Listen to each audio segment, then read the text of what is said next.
All right, welcome to today's episode. I mean, I followed this guy for about 2 years now, and I'm super excited to have him on my podcast today.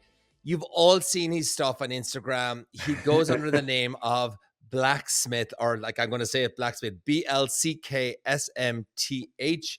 His name is Mike Schneider. I'm so excited to have him here today. Mike, thank you so much for coming on. Thank you I have so many much, questions. That's so like kind. so I many appreciate questions it. for I do you. well with questions. I don't know if I necessarily do well just like talking and chatting on my own, because I told you already, I'm the least interesting guest you've ever had on. We don't need to hear that right now. Like, you're just going to have to really amp it up, pretend Perfect. like I'm your best friend. I mean, we're friends anyway, Easily, but I'm your best friend. That will be easy to do. Yeah.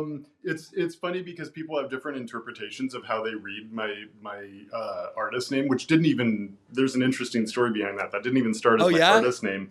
But I block so many people on social media that some people have started calling me Blocksmith.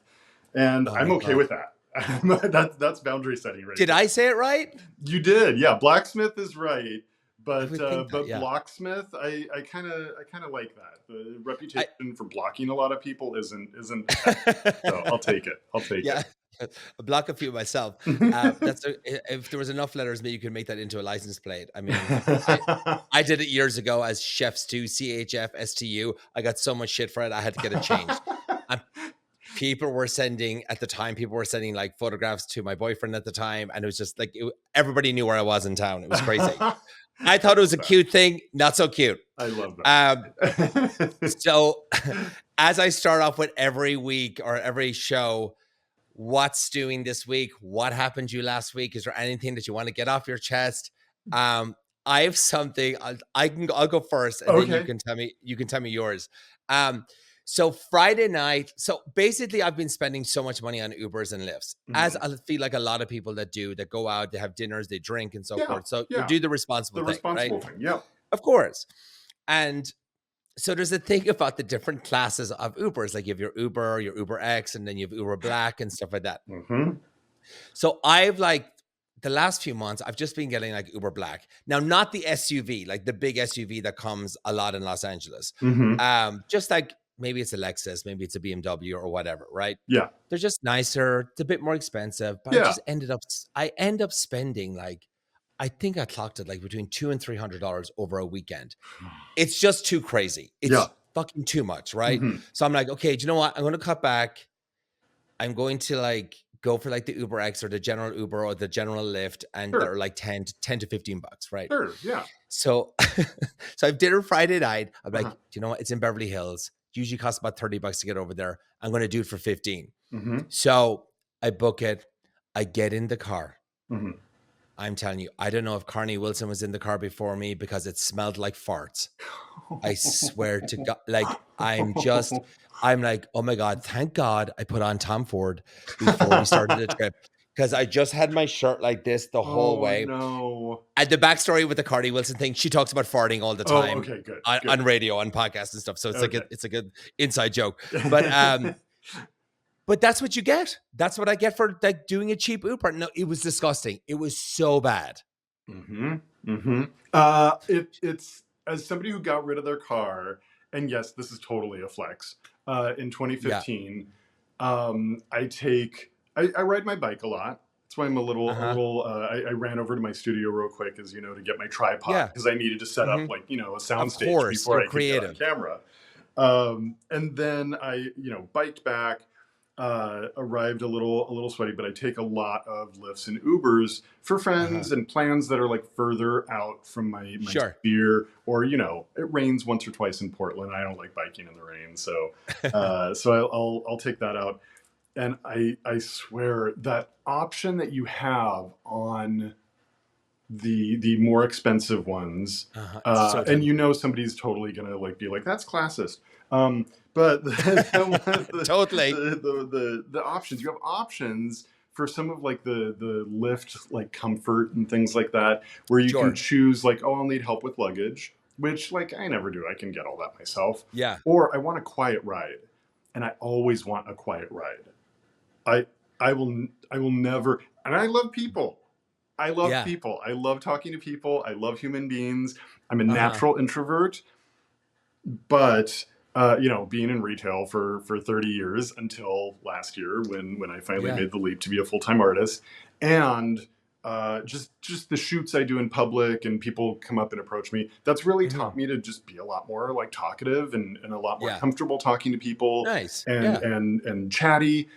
But for some reason, I don't talk to me. Don't talk to me in the Uber. Don't talk to me in the Lyft. I never select that option. And not that I want to talk to the person. I just always forget. I feel like it's fucking rude if I was to do that. It does feel a little like that's my problem. Rude. It does feel a little bitchy to be like quiet, right? Yeah. Don't speak it's like to quiet. Me. Don't talk to me.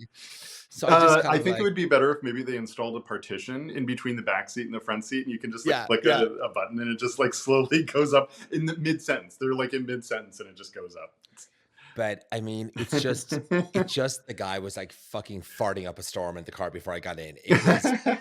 Or else it like smells like, like a casserole in there, because I guess these guys, like the drivers they're in their car all day. They probably eat, they live there, like and so forth. It's yeah. I mean, it could have been the driver before you. Something that I do have to get off my chest. Yes. That I by the time this is out in the public, I feel safe saying this because I'll have talked to him about it myself. And in general, it's just a pet peeve anyway. A really, really dear friend of mine, has a get together, and he keeps everyone in the salon is going to see this, and they're totally gonna send this link to him. That's great. He keeps creating a new text thread every time he wants to talk to us. And it's the same like 7 or 8 people who are on this thread who, and he has an iPhone. He can add people to it.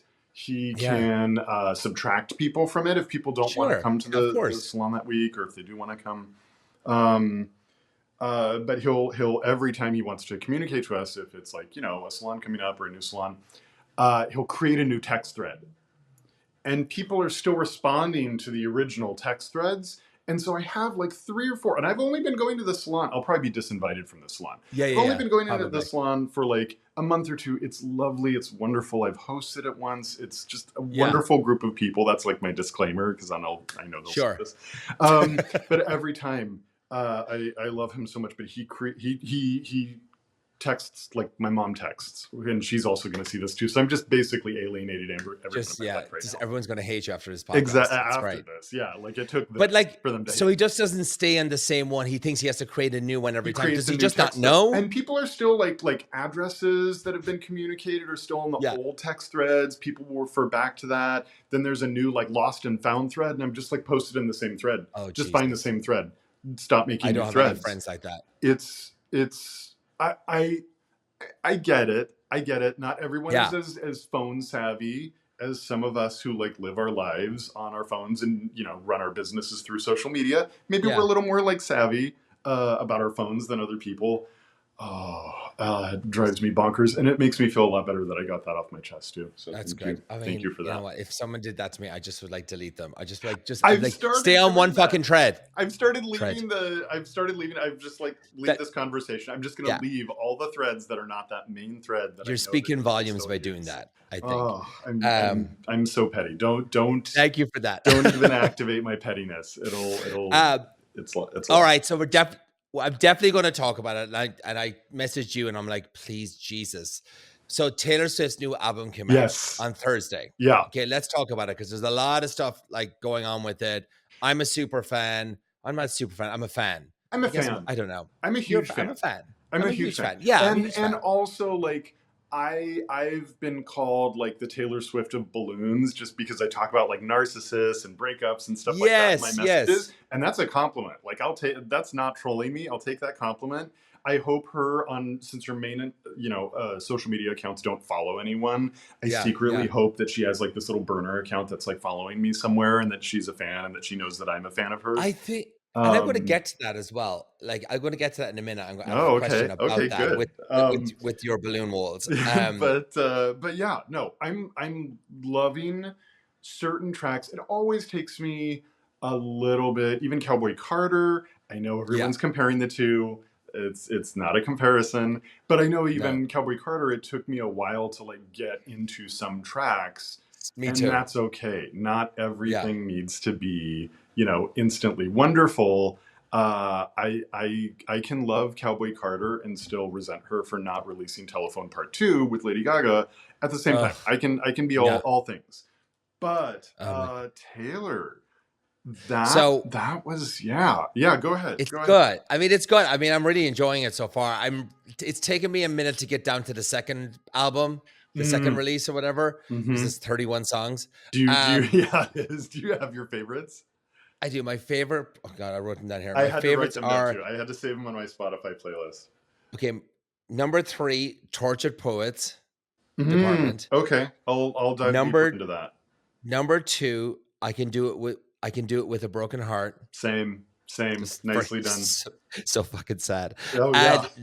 Number 1. And sorry to interrupt, but like just the title alone, that could be 4 minutes of her just like making fart noises, and I would love it just for the title alone. So like I'm miserable doing this podcast, but like, I'm putting on a brave face. And the number 1 is Down Bad. I just love the flow of it. Okay. I mean, we've got one intersection there. Thank You, Amy is so good. So good. And I need to go back into it a few more times. It stands up to repeat it. And that's the second album. So it stands out to repeated listenings. And it does make me feel like weirdly, sadly nostalgic for like people who didn't articulate. Well, this is going to be careful. For people earlier in my life who didn't articulate their love in quite the way that would be healthy for me now, but that was what I needed then. Got you. Thank You, Amy is so good. Yeah. I Can Do It With a Broken Heart. So sad. So Long, London. That was one that came out of left field, and I was like, oh. And also, I can't help it. It's related to London Boy. Call It What You Want. But it sounds like Call It What You Want. Beginning. Which is crazy. So loved a lot. Really excited.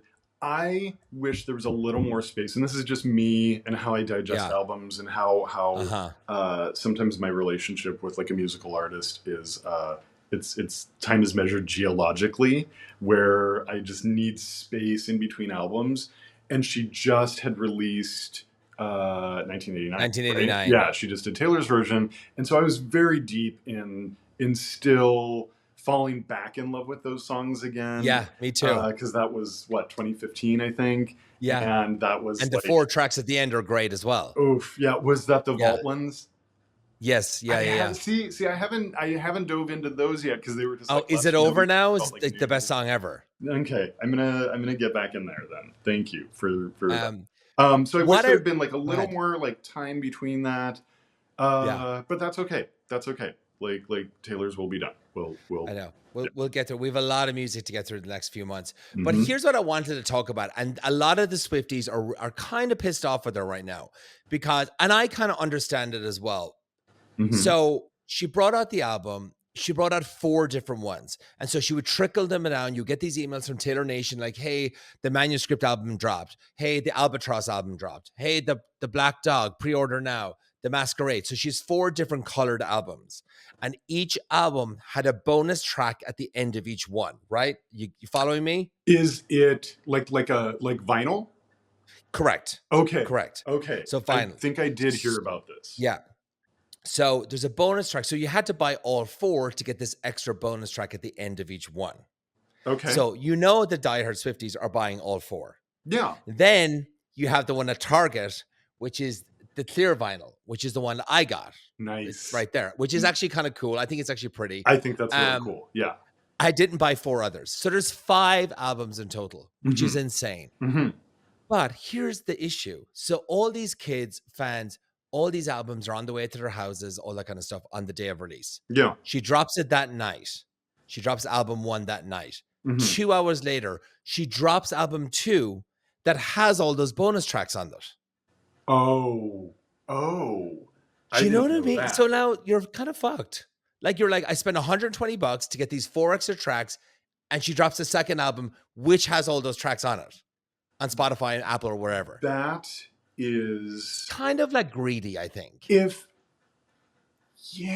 I was totally Team Taylor until she released it on Spotify.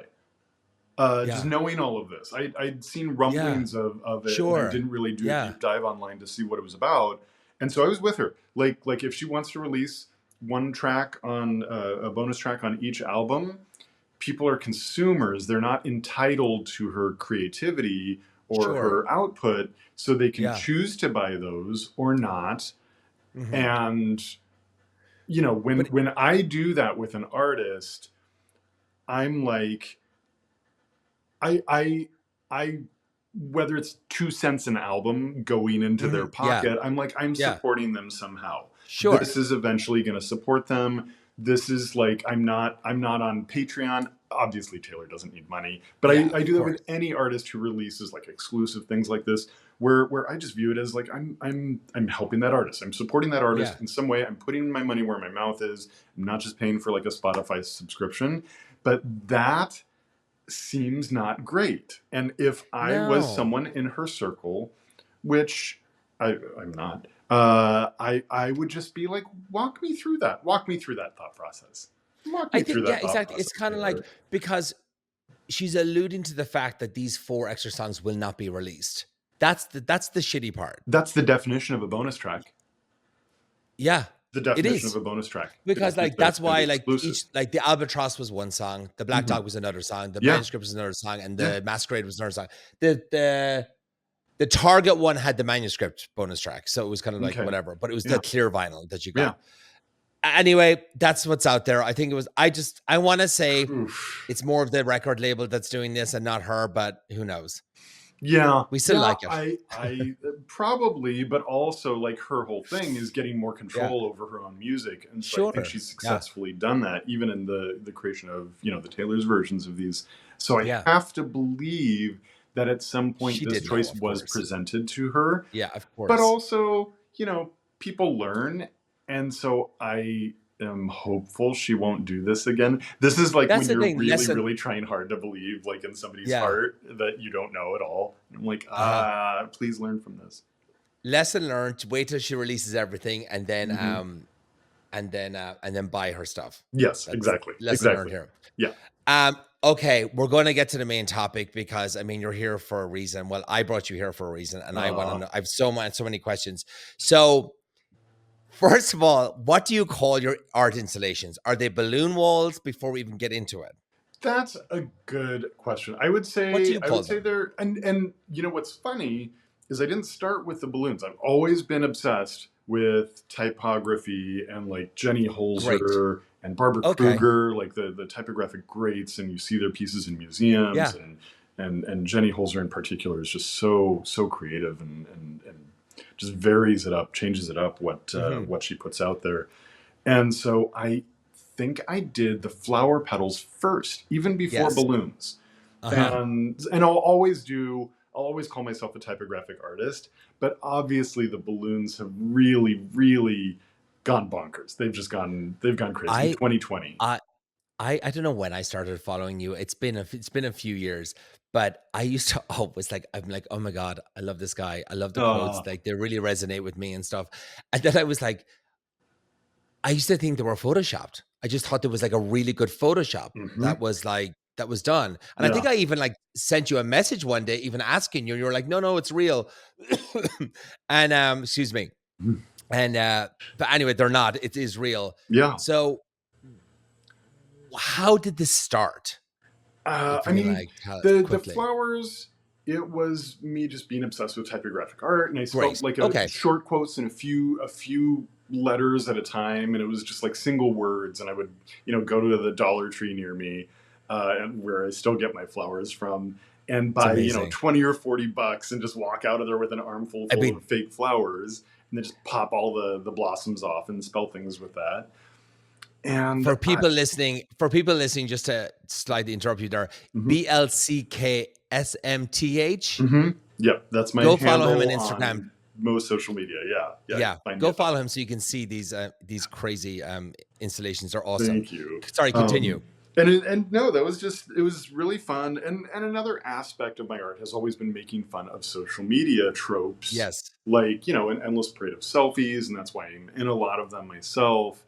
And just different tropes. I think my first viral hit was something that was called Boxwine Boyfriend, which I built this fake boyfriend out of empty boxes of wine that I'd used to like medicate self-medicate myself after a bad breakup. Yeah. And we just like took pictures and staged photos all over the neighborhood, just doing silly things. And it went bonkers viral. And it was sort of a send up on the performative nature of online relationships. When you're in a relationship with someone and you start like taking pictures with them, and then, people see you're in a relationship and they unfollow you, or they keep following you for the breakup. Then you stop seeing that person in the person's photos and speculate like, what's up. You're like, are they broken up? Should I reach out? Yeah. Yeah. It took that sort of trope and sort of turned it on its head. And so I always wanted to use the balloons, which you see in social media all the time in wedding announcements and engagements and birthdays and children's birthdays. I did them at the Super Bowl. At our Super Bowl party. We got the exact ones that you used. You sent me that. Oh yeah, you did see them. That's yeah. Lovely. So it was like, was it Bam Bam? I don't whatever. I don't know what something gang. What a Bam Bam. It was something cute. For San Francisco. It was cute. Yeah. Now that I am 3-4 years out of 2020, when everything blew up, I finally quit my day job last year in October. I know, I saw that. Congratulations. Thank you. And now I'm at age 50. I'm living my best life. Like I love my life right now. I'm a full-time artist. Like there's nothing for me to complain about. I love my life. And it is really nice following your account. It's so like joyous and it's like nice and it's fun and it's like it's just you're having a good time and everybody working with you is having a good time. So I'm going to fly up there one day. We're going to do one of these walls with me. I don't know what my quote was. I'm dying to. Like I'm like literally it's like a bucket list thing now. We're going to do it this year. This is going to be the year we do it. Were people like when you left Louis Vuitton, like were like, oh my God, what are you doing? Like people around you, like were they in support of the big change, where they're like, oh my God, you're crazy? Like what was just a general kind of feel? What is funny, and I don't think I regret it, although I hear a couple of them still resent me for it. My coworkers didn't know. Only the management knew. And that was deliberate because I just don't, despite evidence to the contrary, I don't like being the center of attention. Yeah. So at least my coworkers kind of knew that someday that was going to happen. They definitely kept me grounded. I still love and miss them, and I still hang with a few of them. And my other friends were just kind of like, I'm surprised you hadn't done this yet. And it's also funny, when I lived in LA for like 12 years. My last couple years of that, I was with this wonderful theater company, Sacred Fools Theater Company. And that really awoke the creative spark in me. And I credit them a lot for my creative upbringing. But I was always in awe of the actors, even the successful actors there, how they would do that and how they would live a freelance life, and they'd book like one commercial in like February and then not work the rest of the year. And I'm like, how the hell do you do that? I still ask that question every day. I call it like, what do I call it? I call it like the Starbucks lifestyle, I used to call it, because you would see these fuckers at like 11 a.m. on like a Monday or Tuesday enjoying life with like a laptop. And I'm like, you're not writing a screenplay. Yeah. Like, what are you doing?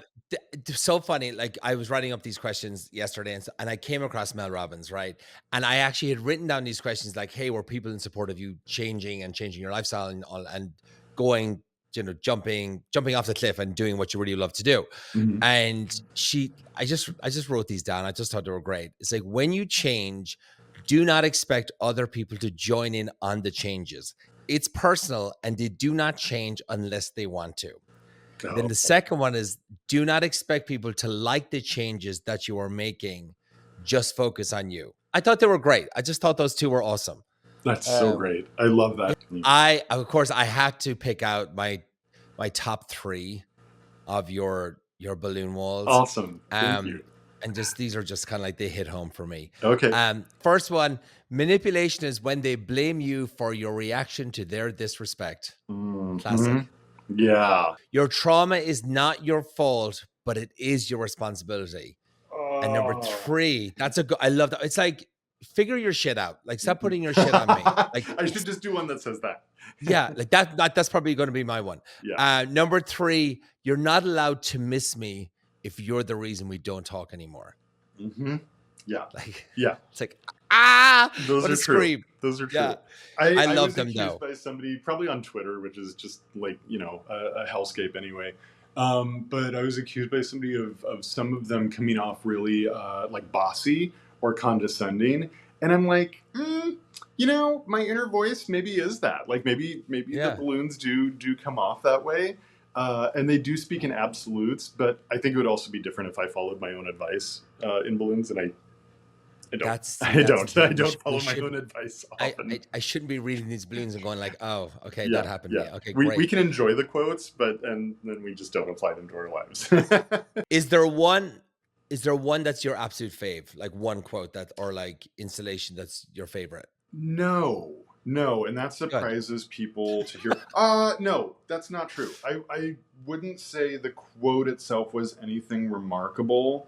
But there was one time, actually last year, it was pretty recently, and I wish I could remember the quote. It was another Daniel Chidiac quote, and it was one about narcissists, and something about narcissists. I know which one it is. Yeah. Narcissists only get angry from something that they absolutely did. Nobody gets angrier than a narcissist that's been accused of something they definitely did. Absolutely. So true. And that's on that same teal wall. The National Builders Hardware. It was on a opposite corner of that big building. We're given messages every single day. So I mean, I want to be walking around Portland every Sunday just to hopefully run into you for a message on the wall. Yeah. Just before we wrap up, we want to talk about the book. Okay, next week, your book comes out. And I want to call it like what, a small coffee table book? It's I face the choice of like, do I want a coffee table book? Do I want like a small book? And I think a coffee table book is great, like for vanity purposes, and that'll probably happen later in my career. Yeah. But this one is just it looks massive in the screen right now. It's just like a little like thin tome. It's 16. Yeah. It's 14 of my favorites and a couple new ones that nobody has seen before. Beautiful. Oh, nice. And it just tells a little story about each category. We sort of put them into different categories.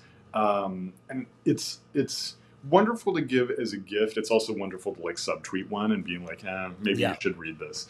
But it's also just like a little sort of introduction, a little slice of some of my favorite installations and the messages that I think are the most universal. So I'm really excited about it. I'm thrilled about it. It's my first book, and I'm once I go, there's nothing, no feeling that compares to like opening up that box and taking this out for the first time. Yes, I've had that feeling. It's amazing. The book is called Putting Balloons on a Wall. Putting Balloons on a Wall is not a book. That's the title of the book. Inspirational advice and non-advice. I love it. I think it's great. That was actually something a troll wrote. I love monetizing trolls. Oh, really? So that's something. Putting balloons on a wall is not art.